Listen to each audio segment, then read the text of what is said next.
Hey guys, have you ever heard of someone saying that their social media account has been hacked? My account was hacked and I was locked out of my account for 2 whole days. And the hacker, shortly after hacking my account, contacted me to negotiate terms for payment so I can get my account back.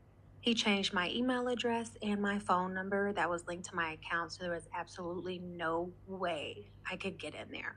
I did get the notification that my email address and the number that was linked to my account had been changed, but by the time I could do anything about it, it was already too late. Well, yes, that is possible. Now, how does someone get hacked? How does someone get their TikTok, Facebook, or YouTube hacked? There's something called a cookie. So, what is a cookie? This is something that hackers steal, and once they steal that cookie, they're able to access someone's account or someone's social media account like TikTok, Facebook, YouTube, any other social media account.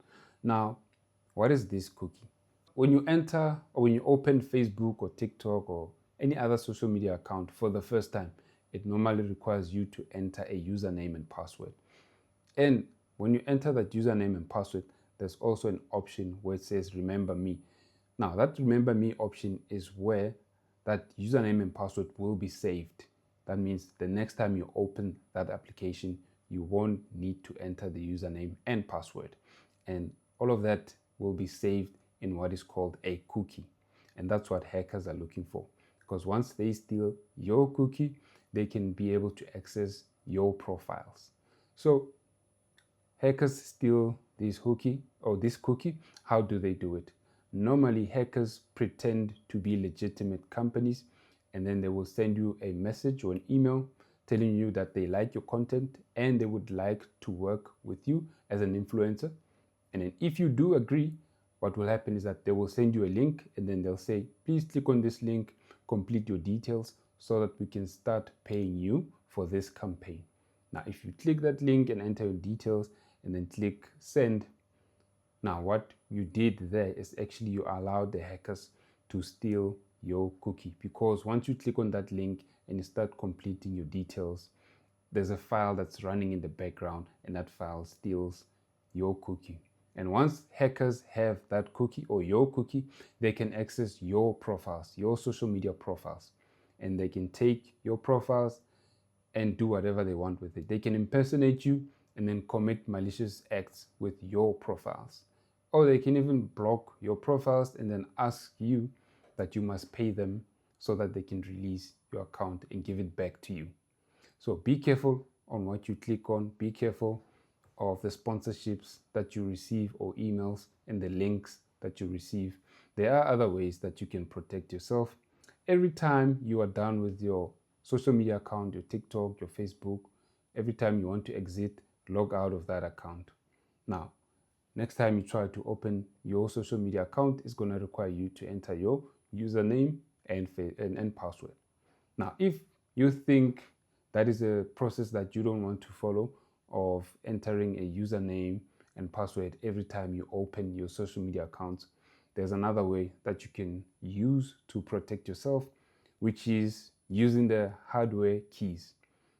You can buy one of these devices, and this device will protect you. So those are some of the ways that you can use to protect yourself when it comes to social media hacking or someone stealing your cookie.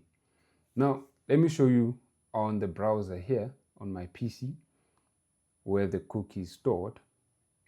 Or before I go there, I'm going to show you an email I received from some of these hackers. If you look at this email, it's clearly visible that this is a spam email or an impersonation email. If you look at the email address of where it comes from, the name on the email address is different even from the email address. It comes from the Czech Republic, and the email signature also looks weird, and the spacing on the email also very suspicious. I can tell just by looking at it that this is not a legit email from a legit company. Now, because I'm in the cybersecurity industry, I'm able to spot this very quickly. Now, for someone who doesn't know or who's not in the industry, they might fall for something like this very easily. Now, if we go to my browser here, I want to show you exactly where the cookies are stored. So I'm on Google Chrome here. I'll click here, then I'll go to settings, then I'll click on privacy and security. Now, if you look at the first option, it shows here delete history, cookies, cache, and more. So if I click there, then it shows all the cookies that are stored. So I've got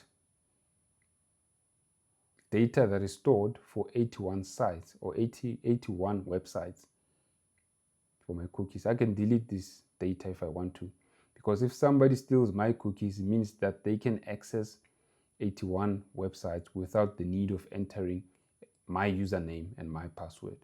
So this is very risky. I'm going to have to delete this. Now, for the most vulnerable websites that I use, I make sure that I log out every time I'm done using them. Like things like banking websites, I log out immediately after using those websites. Now, that is what I wanted to show you today. I hope you learned something about cookies. Cookies are very sensitive. Make sure that you protect yourself. Make sure you don't click on suspicious links, and I'll see you guys in the next video.